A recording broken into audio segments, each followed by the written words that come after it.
the character of MJF will go where the money's best. But I think special stars get special treatment.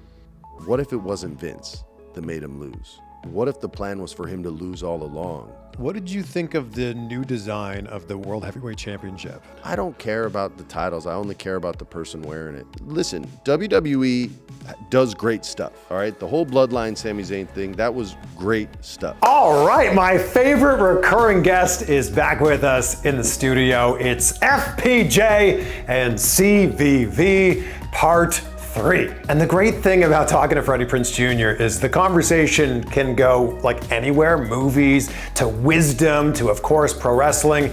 And it's just filled with so much knowledge, so many great little nuggets in here. And this episode is brought to you by Dave. And if you're living paycheck to paycheck or struggling to make ends meet, it can be really tough when an unexpected expense pops up. With Dave, you can get your money sooner so you don't have to worry about how much money you have to get through the week. Dave is the banking app that could help you get up to $500 instantly with extra cash. And with Dave, there's no interest, no late fees, and no credit check. So that's more money to fill your tank, finally get your car repaired, or catch up on bills, all without having to wait for your next paycheck. You can finally tackle all those expenses that have been stressing you out. Millions of people have already downloaded the Dave app to get the financial relief that they need with extra cash. So if you're in a pinch and you need a little extra help, download Dave and think of it as like a helping hand from future you. Download Dave today at dave.com/CVV. That's dave.com/CVV. Sign up for an extra cash account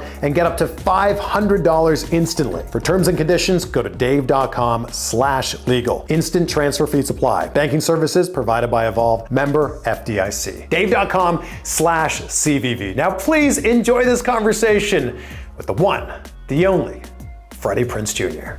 So good to have you back in here. Thank you, man. Good to be back. I wish I could have you on every single month. Well, we did it. We got twice in 1 year, right? I think it was close to that. The last time you were on was November. Yeah, because you were about to gender reveal. That's right. I was going to have the Now gender you've reveal. revealed. I have revealed. Now you're moments away. Oh my gosh. It could happen right now.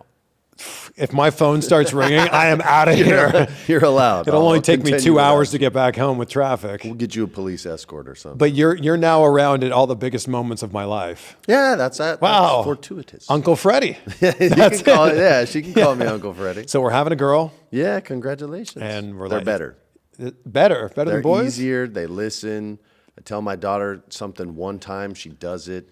My son, it's like I have to have a Tommy gun size clip in order to get him to understand and comprehend. Man. So yeah, trust me, you lucked out. If you have a second and it's a boy, you'll be better prepared. You'll have more patience. You won't want to kill him every single day. It's way better. Do you worry about raising kids in LA? Because I worry about that. I'd worry about raising kids anywhere.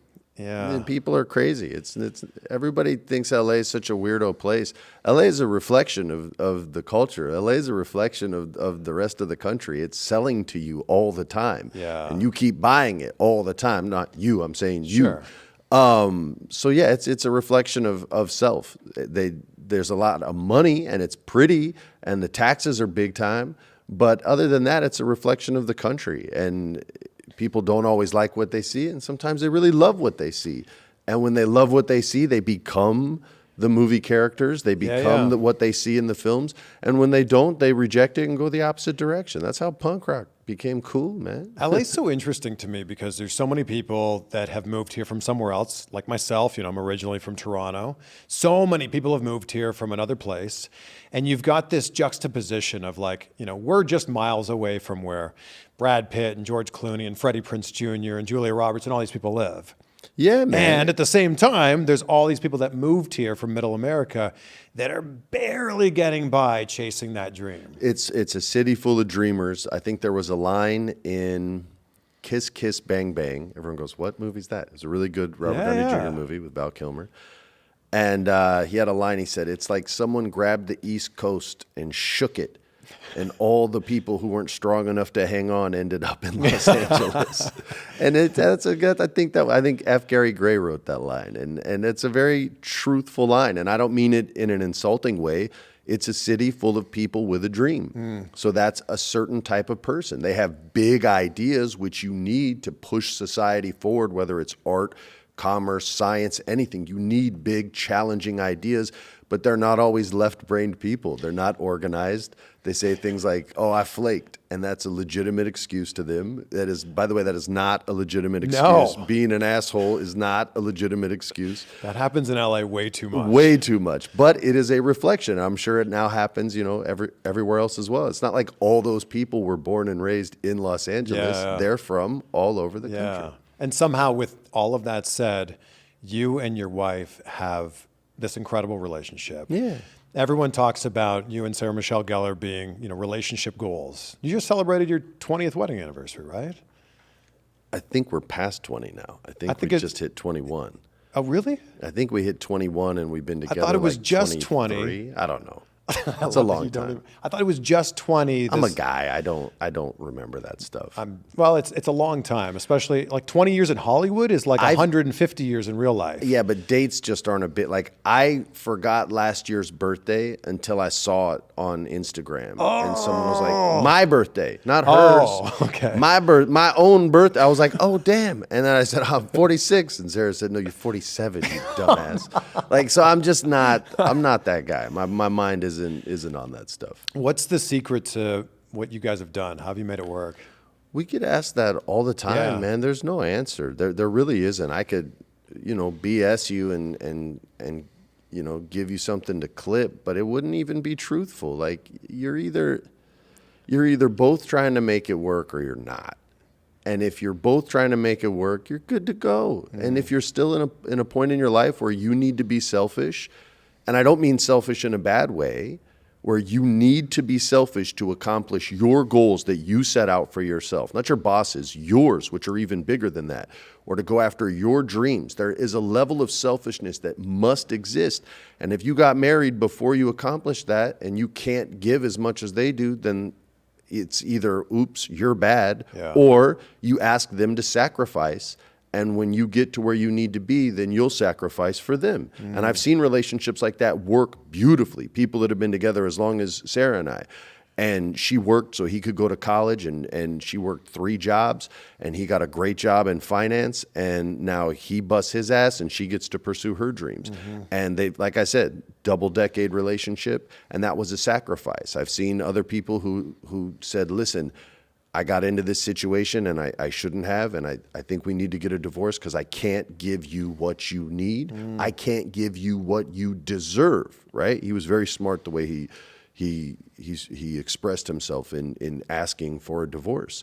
But it wasn't like, I hate you. It was, I have to be alone in order to accomplish this, and I can't be the man that you need me to be. Yeah. And they got a healthy divorce, and she didn't take him to the cleaners. So it was amicable, which never happens. So there's ways to make it work, but if you're not ready, don't get married. Like, that's the best advice I could give someone. If you're not where you want to be and you know what it takes to get there, then you know what it takes to get there. And there's listen to any modern rap song. You know what I mean? Like, they're telling you, but it's not in an insulting way. Yeah. It's not crapping on anything. It's like, yo, I'm about money. I'm about getting to where I want to be, and I don't have time for relationships. Yeah. That's a very honest, straightforward, not rude, not disrespectful point of view. They're literally being more honest with you than any other dude you would date. Any other dude, oh yeah, I love kids. Oh yeah, marriage is great. Like, they'll say anything, but these guys are saying, look, I have talent, and I want to see where that talent can take me, and that's not a 2-lane street. That's a one-way street, and it's a motorcycle, not a 4-door sedan. There's no room on the back. And I respect that. Sarah and I were able to sacrifice and say, hey, when you work, I won't. When I work, you won't. And we were in a position where we were able to do that, which was beneficial. But that's, maybe that's how we made it work. It's especially tough in this line of work because there's a lot of shiny things, right? Like, that life can feel very shiny and it can attract your attention, especially when you're on set with very beautiful people, especially when you're... I guess so, but I have buddies who are, in tech and fix internet that have, seen their spouse be in an affair. You know what I mean? So pretty people are everywhere. It's just, you're either in it or you're not. You guys are both. You guys are both that simple. I've kissed pretty people. I've kissed way more women on camera than off camera. like it's not a thing. It's just my job. It's my work. I didn't even like all of them. You know what I mean? So it's like I respected them, but I didn't like all of them. It wasn't like, ooh, I get to kiss Rachel Lee Cook. No, that was our scene, and we, did our scene. How do you kiss someone you don't want to kiss? It's your job. How do you interview someone you don't want to interview? You know I try to find something interesting about everybody. All right, well, that's what you do as an actor. You find something about the character that you love, and you focus on that and not the person, and then you party on.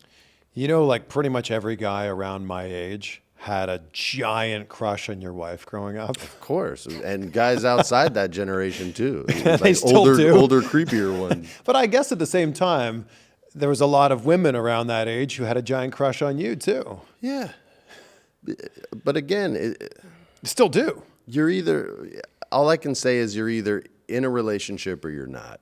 And I'm in a relationship, so it's pretty easy. I've never had a good answer to these kind of questions because that's just not a life that I live. And look at my history. You can see, like, I can count on both hands how many clubs I've been to in my life, how many nightclubs in LA, New York, Las Vegas, Paris, London, Australia, all combined. I can count on 2 hands, 9. That's the number. I'm 47. I don't think I'll see double digits in nightclubs. That wasn't my life. We could go make it happen tonight. You've never seen me go to rehab. Drugs isn't a part of my life. Yeah. You've never seen me deal with alcoholism because it was in my life, my family's life, and I never wanted that, so I stayed very, very disciplined. The people who helped raise me were very disciplined men and women.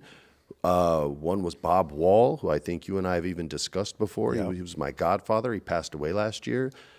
These men didn't play games. They didn't raise assholes. They raised humble, disciplined, confident young men and women. My god sisters are gangsters, man. Like, they see something and they kill it. My youngest god sister had her own coffee shop that she financed. She got the loan. She did everything at 19 years old. At 21 years. She was 21 years old. And that's to have the guts to do that and the confidence to do it well. And by the way, it's still there today. She sold it, but it's still there today. Like, these are disciplined people. They're not just people that dream. They're people that go out and figure out how to accomplish that dream. Ask questions. Shut up and listen. When someone has more experience than you, be quiet. Ask a question and be quiet. And don't say things like, "Oh yeah, I know," because you don't know. Shut up and be humble and learn. And they weren't mean. They weren't saying mean things to me. They were just strict. And nowadays, they'd be called abusive. You know what I mean? Like, oh, he's so mean. Like, all right, well, if you like me, you definitely like him because he helped raise me. Yeah. You know what I mean? If you don't like me, then you probably wouldn't like him because he raised me. I also love that you dive in to the things like the nerdy things that you like. Like, we could sit here and talk for 4 hours about Star Wars, and we could sit here and sci-fi, yeah. Yes. Star Wars, I think I got about 90 minutes. And we could probably talk about, for 18 hours about pro wrestling. Probably 18 days, actually. Let's see. I'm sure that's probably a Guinness record. Longest podcast. Oh, man. 18 days. No way anyone hit that. I mean, I love sleep too much to make that happen. I think we should go. Just bring a bucket and let's go for it. Okay. We could talk wrestling, dude. I love wrestling. And your podcast is so good. Thank you, man. It's Wrestling with Freddie. We call it Wrestling with Friends because my buddy Jeff Dye is my co-host on it now for 2 years. And I love talking wrestling. That's all we do. He's a stand-up comic, so he's really funny, and his takes are ridiculous and often right. And yeah, it's just two guys that love it. We don't talk about the stuff we hate.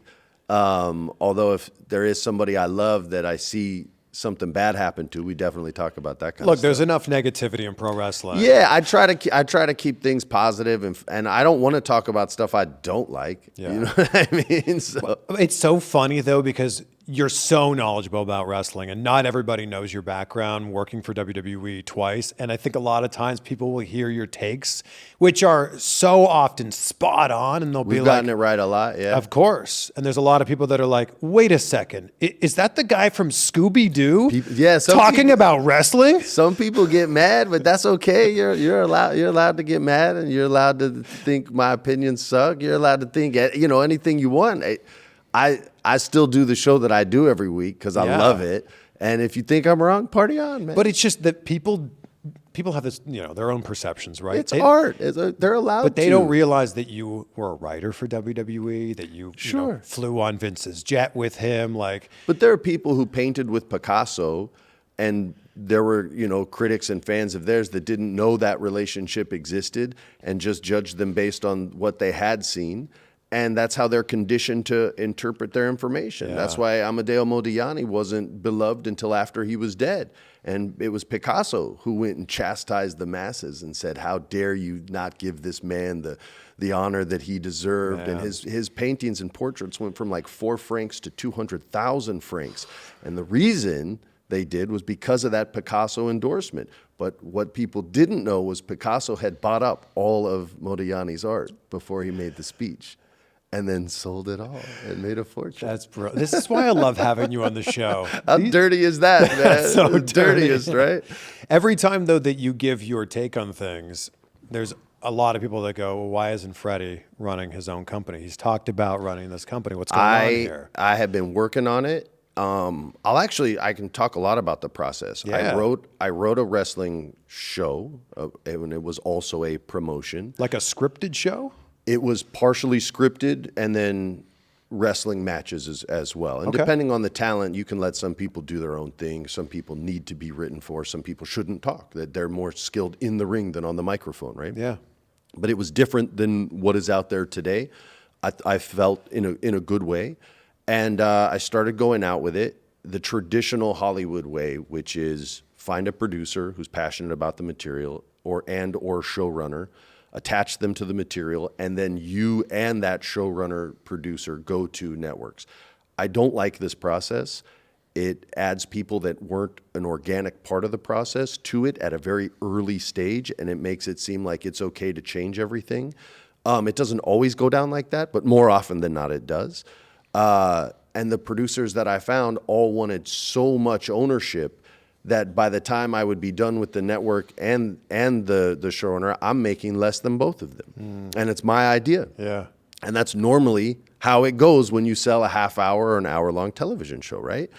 So I wanted to shift or switch tracks, I guess is a better way to say it, and completely self-finance, produce, and create something that then already exists and license it then to studios once I can establish what it is, the way Vince does Monday Night Raw with the USA Network. Yeah. He licenses it to them. They don't own it. He licenses it. The same way he doesn't own the arenas he's in. He leases them for that night. Yep. And that there are ownership laws that exist, but that's not ownership, right? So I wanted to own it, and it's an independent wrestling promotion, but I needed an education in independent wrestling from the distribution side and from the actual physical promotion side as well. Matt Cardona, who we both love, introduced me to the wonderful people that helped create Fight TV, and they've created the premier streaming network, PSN. You can go on a phone and go to the App Store and download it right now. And they have, it's almost like a new cyberpunk territory system where they're bringing all these independent wrestling promotions to their network, and you can watch everything they're doing, but more importantly, everything they've done. So a lot of the wrestlers that you can watch are wrestlers that you would see on AEW and WWE, but now you can watch their early matches. Yeah. You can watch Generico matches. You can watch Kevin Steen. You can watch, all these guys doing their thing at a young age. And with all the new wrestling coming in, they have something, and I usually need to go to my phone for this, but on September 9th in New Jersey. I will be there. And you are actually a part of this, which is so awesome. I'm hosting the pre-show. You're going to Metuchen, New Jersey at the Metuchen Sportsplex, and they're doing their premier showcase there, which is basically, and I love this, each independent promotion that they represent sends their best wrestlers to this one show in the hopes that their wrestler will win the premier championship, which is a championship that PSN has created and will allow to be defended on any independent promotion that the wrestler wins it from and then goes to. it's so old school. It feels like Kumite from like the old school Van Damme, even though Frank Dukes was a fraud. You heard it here. Straight up, that's real talk. The real ones, no. But it feels like a Kumite tournament, and you get to have this sort of winner at the end. I just hope somebody screams Mate instead of taps out. And you're an investor in PSN. I'm a co-owner of the company. A co-owner? I really believe in Josh what they're trying to Chernoff do. is the one who's kind of headed this up. Yes. Man, that guy works his ass off. He busts his ass. Yes. And they know independent wrestling. They have access to so much, and I can, instead of going to film school for 4 years, get on a set. You'll learn a lot more. That's what I would always recommend to people instead of getting in debt. And this is the same thing as like throw me in the fire and hope I don't get burned too bad. You know what I mean? But it's an education and a trial by fire, and I think will prepare me better when I do my own show, which I'll more than likely also be doing with PSN as well. So if I'm co-hosting the pre-show, if for I'm the there, we showcase, got to have a segment. let's do it. This means you're my boss. Wow. Well, Okay. I'll be your partner. I'll be your partner. Okay. I'll be your partner. You'll be my partner. Yeah, I'll be your color guy. This is it. That's so interesting. The interesting thing about you is it's like so many people view you as the I know what you did last summer guy, or as the Scooby-Doo guy, or as the my favorite summer catch guy. You're so weird. I love it, man. It's so good.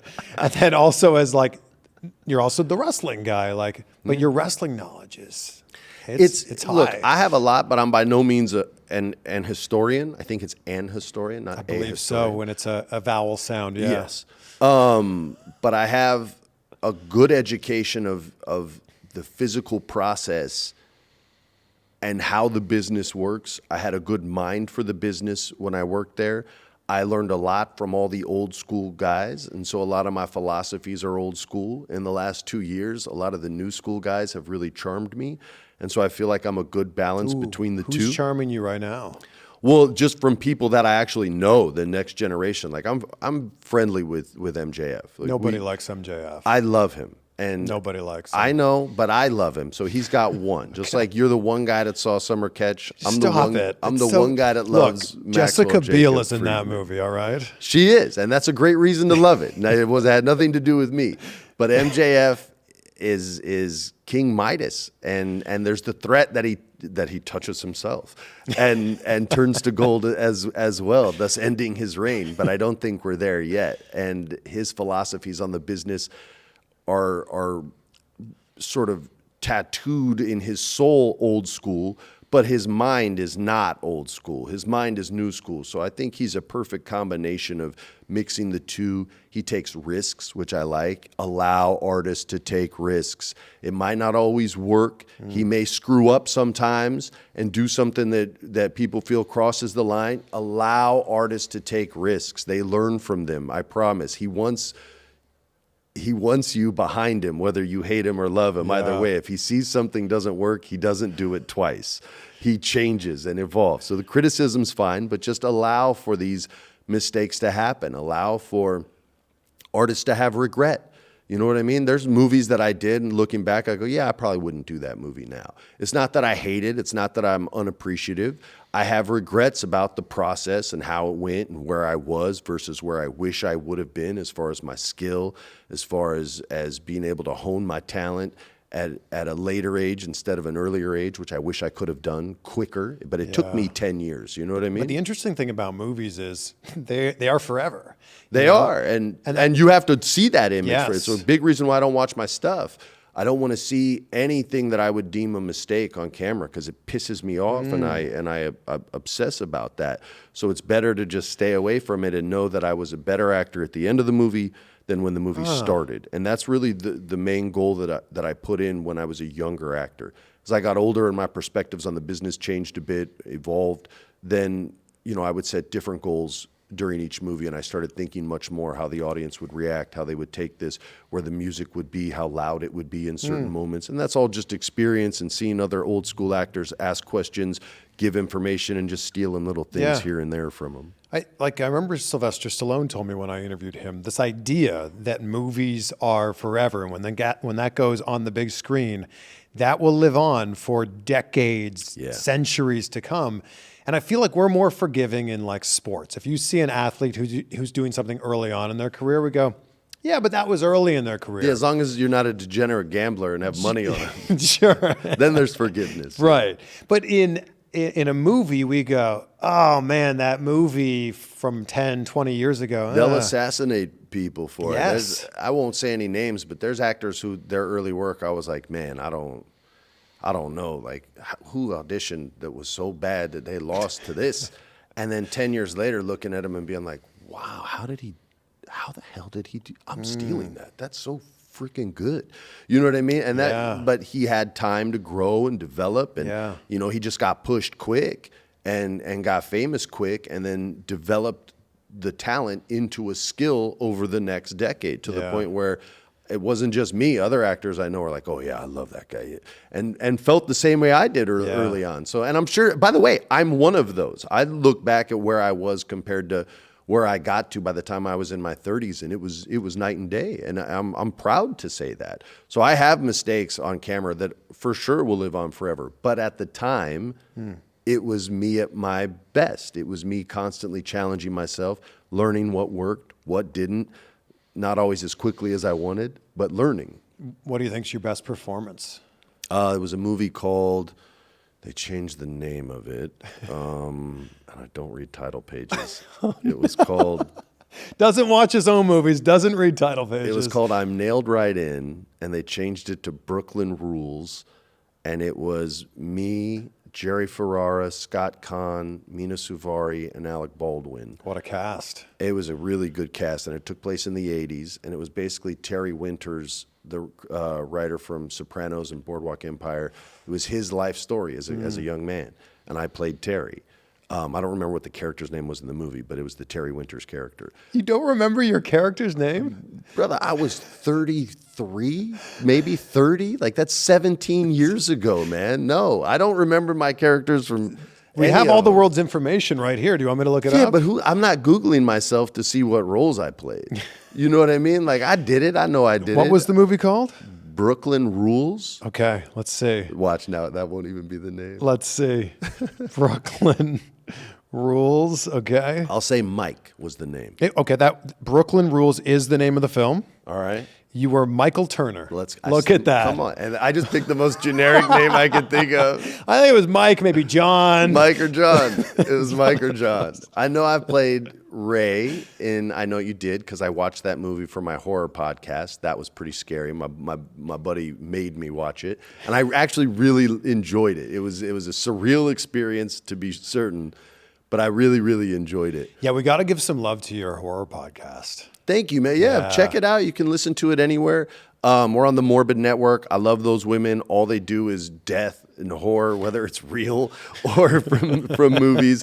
I love being there. All I watch are horror films. We're getting ready to record another one on Thursday. We're doing Fright Night from 1985, which is one of my favorite horror movies and one of the greatest top 10 horror posters ever made. And Chris Sarandon plays the vampire, and y'all, he's so sexy. Like, he's back. There's a reason Susan Sarandon kept the name when they divorced, because he's that damn fine.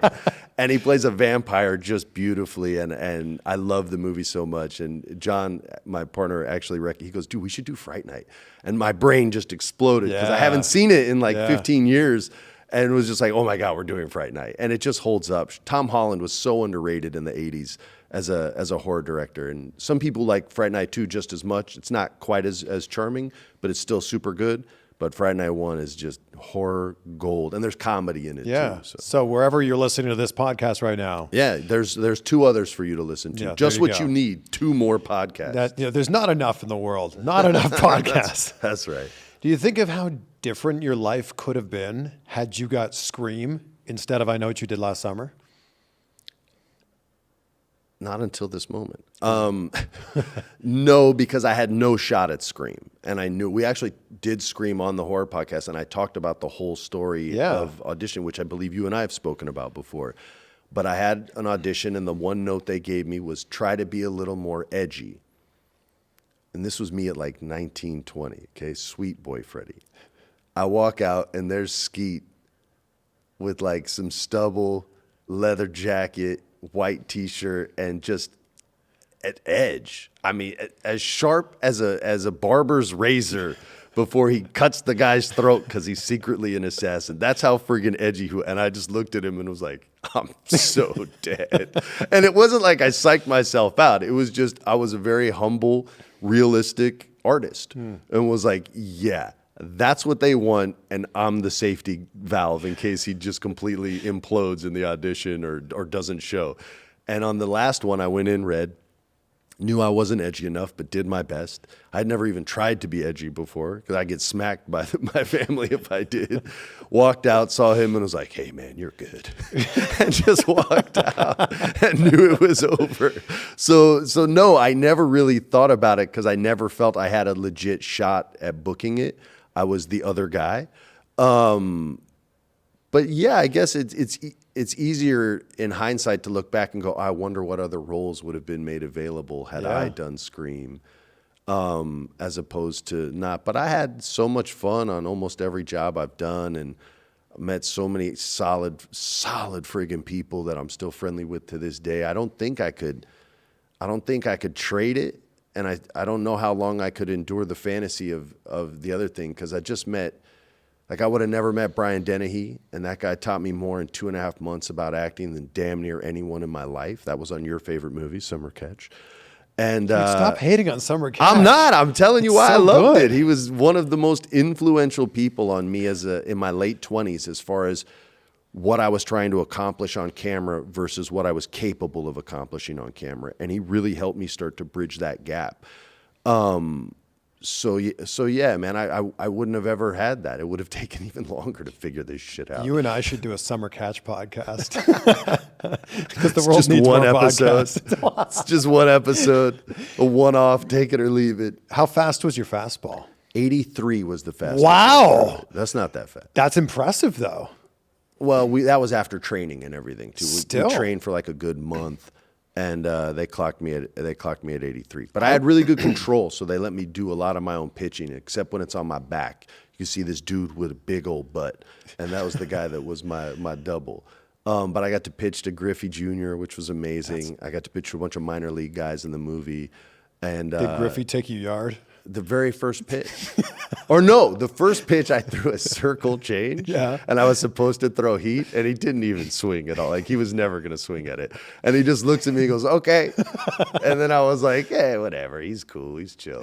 And then I didn't throw 2-seamers. I threw 4-seamers. And I threw a 4-seamer. The first one, boom, he hits it out, dead center field. I'm like, Jesus, that was so good. And then the director says, this was when they played at Synergy Field. I don't know the name of their stadium now. But the director said, hey, Junior, could you hit it over the Welcome to Synergy Field sign? And he goes, yeah, no problem. And my ego was just like, oh, God. Like, and I don't know why my ego did that, because there's no way I'm going to hang with a pro at any sport. Ken Griffey Jr. But my ego still was like, oh, he's just going to put it exactly where he wants. I was like, I'm going to throw this shit as hard as I can. And so full I'm wind. going to throw it low and away. I think I even did a wind-up, and there were men on base. Like, that's how pissed I was. I think it could have been from the stretch, though. All I know is I threw it so friggin' hard. I was in physical therapy after because I threw my shoulder out a little bit and just threw it as hard as I could. And I don't know if they clocked it, but it felt faster than the 83 that I was throwing on the movie, right? And he just whapa, and you couldn't even hear the ball hit the bat. It was just like, and you just see the ball go right over the Synergy, Welcome to Synergy Field sign. Man. And my reaction was legit. The one they caught on camera was just like, Jesus Christ, how did he do that? And for him, it's nothing. But he went 0 for 5 in the game that night. So got him. He blew it all on you. Yeah. So the Pirates owe me one. Do you think I could be in the sequel to Summer Catch? There will never be a sequel. Come to on. It only made like $50, man. You should have brought your bros. I didn't go see it enough You times. should have brought some bros. Me and my friend Greg watched that movie all the time. You didn't bring any ladies with you? I don't. Had you both brought ladies, there would be a sequel talk. But now there's not. We need to make Summer Catch 2, Back to the Minors. So what else you want to talk about? You want to talk about fatherhood? You want to talk about movies? You want to talk about We could talk about the everything. weather? What do you want to discuss? I actually want to go back to MJF. I'm fascinated here because there's a lot of talk about everything he's doing in AEW is so good. And people are like, one day when his contract's up, he's going to go to WWE. Do you think that'll happen? I don't know. The character of MJF will go where the money's best. But I think special stars get special treatment, and exceptions are made for exceptional people. And I feel like any offer WWE would make, Tony Khan would match. And MJF has a ton of freedom where he's at. And at WWE, you simply don't. It's a publicly traded company. There are people to answer to. And I heard that when I worked there. Yeah. So it's just a different environment. And I don't know if Max would trust the process there at that company to get him as over as he is at a smaller company. And AEW, by the way, they're doing fine. They pre-sold over 35,000 tickets in London for a pay-per-view that's technically 2 pay-per-views away. Yeah. So they're doing well. That's a big win for them. So as long as they keep producing like that, if I were him, I wouldn't leave. Because like the storyline they put him in with the other 3, they're the 4 pillars. Yeah. They were the young ones that helped build the company with Jericho laying down the foundation, right? And Cody. But yeah, man, I don't get any MJF. I get the MJF hate. I just don't agree with it. And I don't think he would leave. Listen, WWE does great stuff. All right. The whole Bloodline Sami Zayn thing, that was great stuff. Great. But they also do stuff that feels very tight and constrictive, and you feel like the talent is being someone that they don't believe in. And it's hard to ask a professional wrestler to just get rid of who they are and be someone else. They're not a trained actor 99% of the time. They're amazing in the ring. They know how to, that kind of psychology, but they don't know how to break down a monologue, which they call a promo. When I was there, I was literally teaching them what I was learning in acting class on how to break a scene down as far as like goal, objective, route. That's what I want. That's what's stopping me from getting what I want as an actor. What choices am I going to make to get that? Am I going through the objective? Am I going under it? Am I going around it? They're all the things. And we would talk about that with their promos. Like, what is it you want out of this promo? I want to get over. Everybody wants to get over. What is it the character wants? He wants a shot at the title. Okay. What's preventing you from getting that shot at the title? Well, this guy's, he's making me wrestle all these other guys to earn a shot. And he's interfering in all the... Perfect. What are you going to do? Now's the promise you're going to make to the crowd. What's the promise going to be? It doesn't matter how many things he throws at me. It doesn't matter how many times he cheats. I'm still going to be here. You're not going to, and then that's how we would develop a promo, basically. But even then, when it was done, sometimes it would get changed last minute because, Vince caught a wild hair and all of a sudden it was, oh, this sucks. I'm like, it was great an hour ago. Those were your words. This is great. This is shit. I'm like, what happened in 60 minutes? Yeah. You know what I mean? Like, who talked to you, man? Who got to you? Was his name Kevin? So yeah, man. So things change last minute there at a much higher rate. And I'm sure there's pros and cons to both companies that people that are more on the inside are far more aware of than I am. But if I were him, I wouldn't leave. Would you? You finish building your perfect castle. Your perfect castle with all the defenses you need. You have the people are happy. They're well fed. Everyone's starting to make money, and then you're just going to go, oh, it's this castle over here.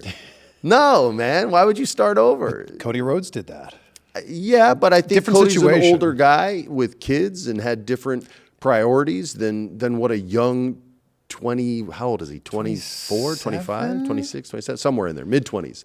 I mean, your priorities and 26. The way you look at the world is completely different in that age gap between the two men. I remember saying like years ago, so when someone was getting released from WWE, it would always be like, are they going to sign to AEW? They're going to sign to AEW. Right. And I said, one day, somebody is going to do the opposite. One day, somebody's going to go from AEW to WWE. Sure. And nobody's talking about that. I think... Little did I know it was going to be Cody Rhodes. Yeah, and people are talking about like Kenny Omega now and things like that. But again, that would just seem so weird to me considering how much freedom he has at one company and how little he would have at the other. There's trade-offs, I guess, right? Like, sure, but at that level, they're all making money. They're all making good money. You know what I mean? Like it's not like the old days. If you're a mid to top guy, you're making good money. Yeah, I feel like Cody's path has been very interesting, check this out. Okay. So a buddy of mine who knows way more about wrestling than me, he's a Broadway actor, and I don't want to say his name because if he got it right, I don't want WWE to like prevent him from getting tickets, right?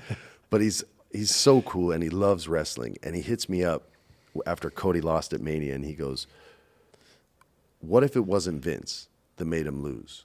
I said, okay. And he said, he goes, what if when he talked to Triple H, and he says, and you know Triple H is a student of the game. Like, he knows every storyline that's ever been told. He loved all those old guys. Yeah. He said, what if the plan was for him to lose all along, and they recreate the Dusty Rhodes Hard Times storyline? So for the whole year, Cody's just getting effed time and time, and it takes him a year to earn his way back until the very next WrestleMania. And Roman's the champ And all Roman's the way? the champ all the way. Ooh. And so I was like, well, what happens at Backlash? He goes, Brock squashes him. Brock kills him. And I go, dude, you don't think it kills the character? He goes, if they're doing the Hard Times story, it doesn't. Because that's what Magnum TA did to Dusty on his road to the top. And I'm sitting there, and he pitched it so nice. And if I could do my impression of him, I could do the whole story, but that would give away who it is. But it was just, his pitch was so good. I was like, I'll be damned if they're not. I'm completely convinced now that that's what's going to happen. So watch Backlash if this comes out before then. If not, I think it comes out after then. Oh, well, then you'll know whether we were right or wrong at that point. But even if he wins, they could still do it. I think they just have to connect it more to the Bloodline story again. What's interesting to me is I really enjoyed WrestleMania 39. I was there at night one. We did night one too. We were awesome. My kids. I must have missed you there. We did, yeah. I must have missed you in the sea of 80,000 people. Exactly. The sea of flesh. It's interesting because I really enjoyed the whole show, night one and night two.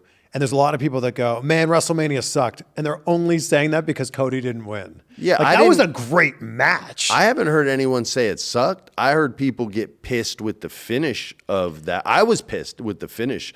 I was just like, oh my God, you made me believe. And my fear was he made promises, because that's what a promo is. That's what Pat taught me. Rest in peace. Was a promo is a promise. Anything you bring to the ring is a promise. That's why they don't have wrestlers bringing a gun to the ring, because that you don't use it, you broke the promise. You bring the sledgehammer, you have to use the sledgehammer, or it's a broken promise. Anything you say on the mic in a promo is a promise to the audience. And if you break it, you lose credibility. And he made a lot of promises and put a lot of philosophy out there. And so that was my fear and disappointment. But once my buddy convinced me of hard times, baby, I was just like, oh my God, it's going to be hard times. It's going to be hard times for Cody Rhodes. And he's going to finish the story and look up and to his dad, and they both had hard times, and he's got the title. Hard times breed better men. I'm telling you, I think that's what they're doing. I hope it is. Otherwise, WrestleMania 40 in Philly. In Philly. You want to talk about hard times. Sports town in America. And cruel is a nice word. Cruel is me being nice to y'all. I will say this. The energy that Philly crowds bring to a wrestling show, even though I find your behavior oftentimes completely reprehensible, is still the greatest wrestling crowd that I've ever seen. Like, they're just, the level of investment is so much higher than any other American city. And more than San Antonio with luchadors going, more than any other place, more than down south, like more than anywhere else. Montreal has some great wrestling only crowds. America. Okay. Canada's a whole different beast because they don't get it as often, so they appreciate when it comes there. Same with London. Like, London's always a great crowd because they don't go there as frequently, so when they get it, they show that love. Yeah. So you could say they even outperform the Philly crowds, but as far as America goes, Philly owns America as far as crazy wrestling. I just hope it's warm. Like, WrestleMania first weekend in April in Philly. Oh, I could go either way. Philly doesn't care if it's warm. They hope it's cold and that you stay out, so they have more tickets. But there's going to be so many people flying in. They don't want us there. They don't want us there. Don't. They want to sell it out themselves. They don't care. They could. I just wish WrestleMania had the same rule that the Super Bowl has, where it needs to be either indoors or a median temperature of 75 degrees. I don't know how look, it'll be April. New York, WrestleMania 35. A little chilly, and then it rained. It did. Not great. And it's usually such a bad omen when it rains. Somebody usually gets hurt really bad. Did you go to WrestleMania 35? in New York? No. The It last was WrestleMania. so hard to get an Uber out of there at the end of the night. It was the worst. Yeah, you got to have like alternate plans already made up for escapes on how you're going to get the out of worst there. thing And Uber's about- not the way. The worst thing about MetLife Stadium is it's not even in New York. It's in another state. Parsippany, right? Parsippany, New Jersey. It's oh, now we have all the world's information, of course, in front of us here. It's in Oh no, that's the where the Jets Meadowlands. play. Is Parsippany? Right? Meadowlands? MetLife. Is that where the Giants and Jets Yes. play? I thought that was Parsippany, New Jersey. It is in Rutherford, New Jersey. Rutherford. Rutherford. East Well, Rutherford. we'll be in Jersey for some wrestling. Yes. And if I can get out there, I will. I might be working. We'll see what this writer strike does with everything, and if they can work it out. But I might be working and not be able to go. But I'll still be promoting the hell out of it. What did you think of the new design of the World Heavyweight Championship? It's fine. I'm not. It's just fine? I don't care about the titles. I only care about the person wearing it. That's I mean, do I have favorite titles that I go, oh, that looks cool? Sure, but it's more about the person who wore it and did they make it mean something? Did they need the title to get over? Did they help get the title over? Like I think more about the individual than the jewelry, and that's all it is to me. It's just jewelry. I think it's a great looking design. I don't even wear a wedding ring. Oh I don't my wear gosh, a chain. yeah. I don't wear bracelets. Oops, sorry, killed the microphone. I don't wear bracelets. I don't wear it. I don't care about jewelry. My wedding ring is made of silicone. That's cool. Look at that, right? It's nice and bendy. I just don't like the way it feels. I don't like. The Well, way I can it work out looks. with this on. Yeah. If I choose to. I can work out with mine too. I don't even feel it. I don't even feel it. I think that the title is a great looking design. My problem, and I don't know if you'll agree with me here or not, my problem with bringing back the World Heavyweight Championship is it becomes a secondary title.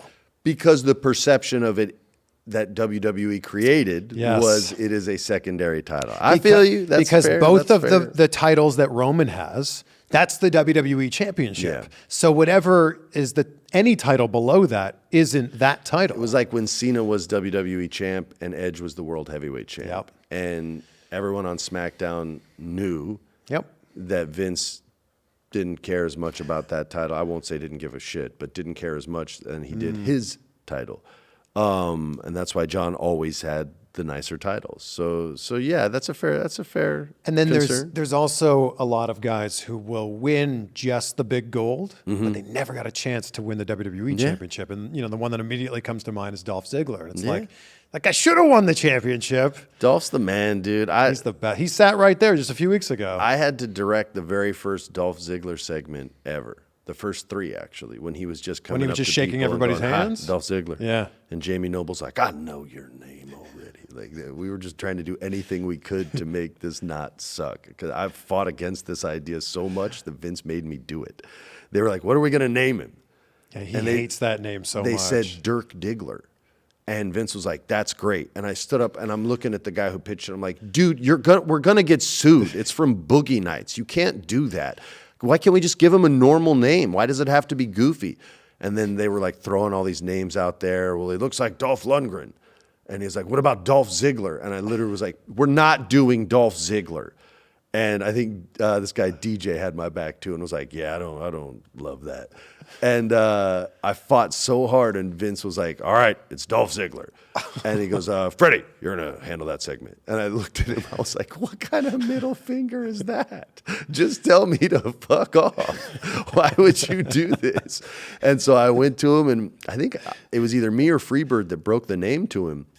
And he was just like, okay. And he just went for it, man. The same way he goes for it in the ring, like he committed right away. He knew it was crap, and people hated it till they loved it. It was very reminiscent of the New Day. People hated the New Day. And the same chant that was "You suck" became "Oh my God, we love you guys." And they became, and it was the work on the mic and the work in the ring that got those guys over.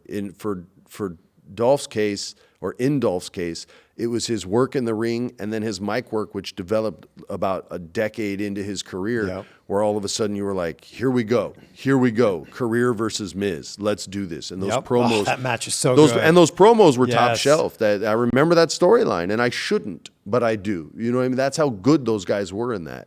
And I genuinely thought he was going to lose, and that was going to be it, and he was going to retire from wrestling. I mean, that's how well he made me believe it. But yeah, I was there when they conceived the name, fought against it, and was punished for my efforts. Nick Nemeth is a good name. It's a great name. That should be his name. It should, and it is not. Look, nobody sells better than Dolph Ziggler. No one does. No one takes spears better. No one takes super kicks better. DDTs better. Nope. No. We could list every move, and nobody takes him seriously. That's right. No one takes him better than Dolph Ziggler. No, he's the man. He is so good. He actually said it's a detriment that he takes moves so well. Because they want him to. They go, hey, you make take the other guys look great. You take the brogue kick really well, so you've got another match with Sheamus, so you can take the brogue kick. Yeah, in your face again. Yeah, because you make it look like you're getting killed. Yo, he's the man. I just love professional wrestlers. Look, my favorite part of all the Jackie Chan movies are the fight scenes.